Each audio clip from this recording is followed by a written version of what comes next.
And those two IMPD officers accused of fatally shooting an unarmed man will keep their jobs after all. That ruling from a civilian police merit board just came down this evening. 24-hour News 8's Megan Sanctorum was in the courtroom. And Megan, what was the reaction in there? Well, Mike, it was mixed. You had people on both sides there watching the board vote. Aaron Bailey's family was obviously in that courtroom, and as you can imagine, they are very upset. But there was also a good number of people who felt that the officers' actions were justified, and that is ultimately what the board decided as well.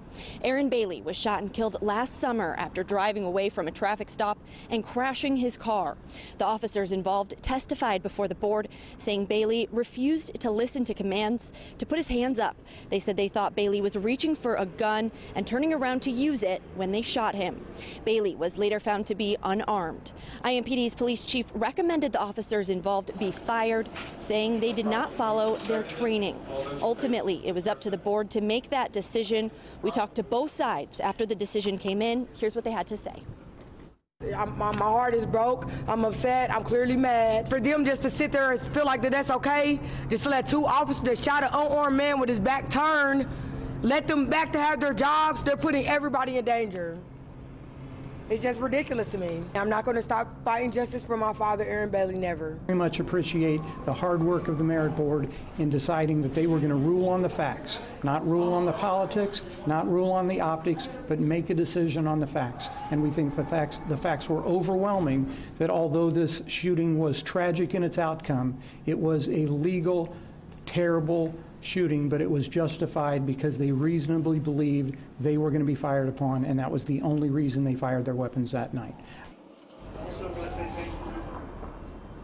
The officers involved in the shooting will now be allowed to go back to work. The chief says he will meet with them and determine the best role for them moving forward. As for Bailey's daughter, she says there is still an outstanding civil suit in relation to this case, and she said she'll be there for that every step of the way. Now, we'll have much more on this story coming up tonight at 11, including reaction from the president of the Fraternal Order of Police. He has some very harsh words for IMPD's chief. You'll hear from that president and the chief himself tonight at 11. Reporting live, Megan Sanctorum, 24-hour News 8. Yeah, Megan, the mayor, Joe Hogsett, is calling this decision by the merit board disappointing. In a statement, he said, in part, the fact that Chief Roach's experienced, well-reasoned decision to terminate two officers has been overturned by the votes of 5 individuals highlights a merit board system that must be changed. If we are to continue building bridges of trust between our brave police officers and the communities they proudly serve, you can, of course, read the rest of the statement right now at wishtv.com.